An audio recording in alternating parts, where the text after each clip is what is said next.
இலங்கையை பொறுத்தவரையில் இலங்கை அரசு உண்மையில் உங்களுக்கு தெரியும் ஒரு இராணுவத்தில் கூட ஒரு மறுசீரமைப்பு செய்திருந்தது. இராணுவத்தில் வளமையாக சம்பிரதாயங்களை மீறி உண்மையில் கஜபா ரெஜிமெண்டோ அல்லது சிங்க ரெஜிமெண்ட்ல இருந்தோ தளபதிகளை தெரிந்தெடுப்பதை விட்டு ஆட்லரி பிரிவில் இருந்து கொண்டு வந்திருந்தார்கள் என்று சொன்னால் இந்த தற்போதைய அரசை பொறுத்தவரையில் தனது இருப்பை தக்க வைப்பதற்கு பாதுகாப்பை அவர்கள் உறுதிப்படுத்த வேண்டிய ஒரு நிலை. ஆனால் மறுபடமாக நீங்கள் பார்த்தீர்கள் என்று சொன்னால் இலங்கையின் பாதுகாப்பு மெல்ல மெல்ல சிதைவடைந்து கொண்டு போகிறது. அதுவும் குறிப்பாக பார்த்தீங்கன்னு சொன்னால் இலங்கை அரசின் கட்டை மீறி சென்று கொண்டிருப்பது போலதான் தெரிகின்றது. பெருமளவான துப்பாக்கிச்சூட்டு சம்பவங்கள் இப்ப நீங்கள் பார்த்தீங்கன்னு சொன்னால் நீங்கள் சொன்னது தற்போது இடம்பெற்றது.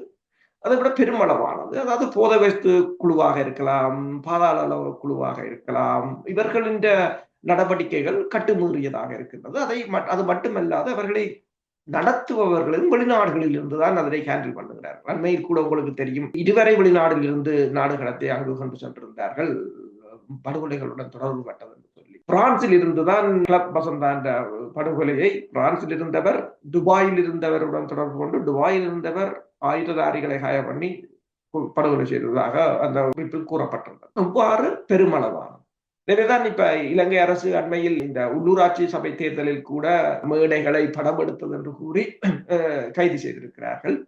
அதற்கும் பாதுகாப்பு காரணங்களைத்தான் காட்டியிருக்கிறார்கள். பயங்கரவாத தடுப்பு சட்டத்தையும் கூறியிருக்கிறார்கள். இப்ப இலங்கையை பொறுத்தவரையில் இலங்கையை இப்ப உங்களுக்கு தெரியும், இலங்கை 2019ஆம் ஆண்டு உயிர்த்த ஞாயிறு குண்டுவெடிப்பின் மூலம் இலங்கையை அந்த மேற்குலக நாடுகள் ஒரு என்னென்று பிராண்ட் பண்ணி இருக்கிறது என்று சொன்னால் அங்கு IS இருக்கின்றது என்ற அல்லது அவர்களின் தலைமை அலுவலகம் இருக்கிறது என்ற மாதிரி காட்டியிருக்கிறார். அதைத்தான் அமெரிக்காவின் அறிக்கையும் கூறியிருக்கிறது என்று சொன்னால் இலங்கை அந்த தாக்குதலை ISIS தான் நடத்தியது. அதை கூறியது என்பதற்கு அருகம்பே தாக்குதல், அருகம்பேயில் இடம்பெற்ற அந்த பயண எச்சரிக்கை உங்களுக்கு ஒரு எடுத்துக்காட்டு.